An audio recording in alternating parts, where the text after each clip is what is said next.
Hello दोस्तों, नमस्कार। हमारे जितने भी ईपीएस 95 पेंशन धारक हैं, आप सबका हमारे नए वीडियो में स्वागत है। दोस्तों, कुछ महत्वपूर्ण अपडेट था कि ईपीएस 95 पेंशन धारकों के पेंशन वृद्धि को लेके भारतीय जनता पार्टी का जो घोषणा पत्र था, उस घोषणा पत्र में क्या अपडेट सामने निकल के आए थे, कुछ ऐसा पूछा गया था। उसी के बारे में थोड़ा सा अपडेट मैं आपको यहाँ पे देने वाला हूँ कि क्या जानकारी निकल के आई थी। देखिए, जो बुजुर्ग ईपीएस 95 पेंशन भोगियों की मोदी जी से क्या प्रार्थना है और किस प्रकार से आग्रह कर रहे हैं, वो भी मैं आपको बताना चाहता हूँ यहाँ पे। इसी माह 17 अप्रैल 2024 को रक्षा मंत्री माननीय श्री राजनाथ सिंह जी की अध्यक्षता में गठित 27 सदस्यीय समिति द्वारा बीजेपी का घोषणा पत्र, संकल्प पत्र जारी किया जाना है।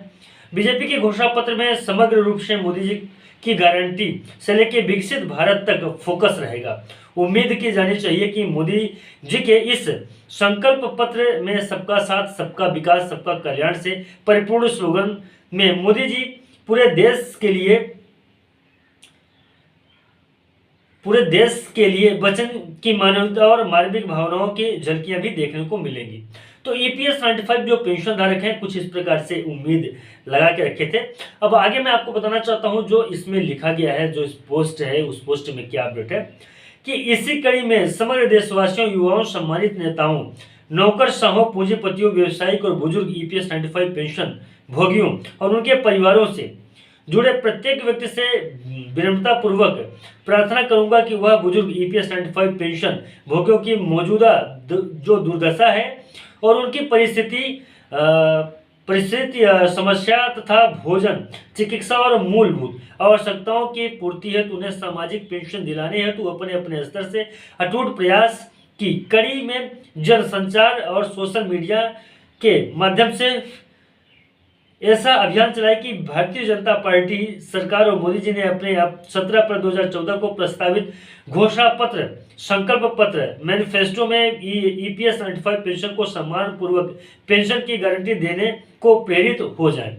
तो देखिए, अभी कुल मिला के ये था कि जो ईपीएस 95 पेंशन धारक थे, ये कुछ ऐसा उपाय सोच रहे थे, कुछ ऐसा बनाने के लिए सोच रहे थे कि अगर कुछ ऐसा काम करें जिससे माननीय प्रधानमंत्री जी, भारतीय जनता पार्टी के जितने कार्यकर्ता हैं, वो सबके नज़रों में ईपीएस 95 पेंशन धारक आ जाए और पेंशनर्स की पेंशन वृद्धि से संबंधित जो समस्या है वो उनके मैनिफेस्टो में जुड़ जाए। कुछ इस प्रकार से ऐसा हो जाए कि एक जो माननीय प्रधानमंत्री जी ने गारंटी दिया था ईपीएस 95 पेंशन धारकों की पेंशन वृद्धि को लेकर, वो सबको सामने हो जाए। तो कुछ इस प्रकार की बात यहाँ पे सामने निकल के आ रही है, क्योंकि मैनिफेस्टो में ईपीएस 95 पेंशन धारकों की पेंशन वृद्धि का बात सामने आ जाए। देखिए, नागरिकों को बुजुर्गों का आशीष अवश्य प्रदान होता है, क्योंकि इस देश की अर्थव्यवस्था प्रभावित नहीं हो रही है जब तक देश के सारे विधायक, सांसद, मंत्री दायित्वकारी नौकरशाही, मनोवांछित पेंशन भत्ते और तरह तरह की सुख सुविधाओं का उपभोग सरकार खजाने से कर रहे हैं, तब बुजुर्ग ईपीएस 95 पेंशनर्स को सम्मानजनक पेंशन देना फिर सरकार का कहीं न कहीं व्यवस्था घोर अन्याय की परिकाष्ठा को दर्शाता है, जबकि सम्मानजनक पेंशन देने से सरकार खजाने में कोई ज़्यादा व्यवहार नहीं पड़ता है। अच्छा, यहाँ पे ये भी बोल रहे हैं पेंशनर्स की बहुत सारी जगहों पे जो तो खर्चे हो रहे हैं, हालांकि वो तो हैं अपने जगह पे, लेकिन अगर ईपीएस 95 पेंशन धारकों को भी सम्मानजनक पेंशन मिलने लगे तो सरकार के ऊपर कोई अतिरिक्त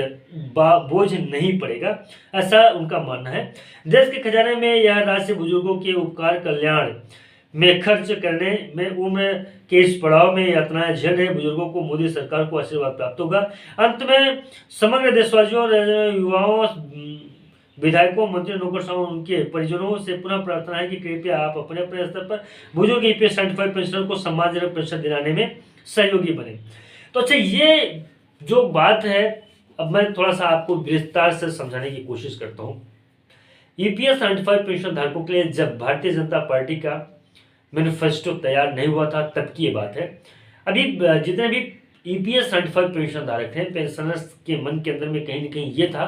कि पेंशन की वृद्धि हो, उसके पहले उनके मैनिफेस्टो में ईपीएस 95 पेंशन धारकों का जिक्र होना चाहिए। हालांकि इसके ऊपर तो मैंने वीडियो बना दिया था कि जिक्र नहीं आया कहीं पे। ईपीएस 95 पेंशन धारक निराश हो गए उनके मैनिफेस्टो से, लेकिन इतना संघर्ष उन्होंने मैनिफेस्टो में ईपीएस 95 पेंशन धारकों की पेंशन वृद्धि को लेकर नाम आ जाए, इसके लिए भी किया था। बाकी दोस्तों, आप लोगों का क्या विचार है क्या उनको भारतीय जनता पार्टी को या और भी दलों को अपने मैनिफेस्टो में ईपीएस 95 पेंशनधारकों को जोड़ना चाहिए था, नहीं जोड़ना चाहिए था? कमेंट में जरूर बताएं। मिलते हैं नए वीडियो में और नए अपडेट में, तब तक के लिए नमस्कार, जय हिंद, जय भारत।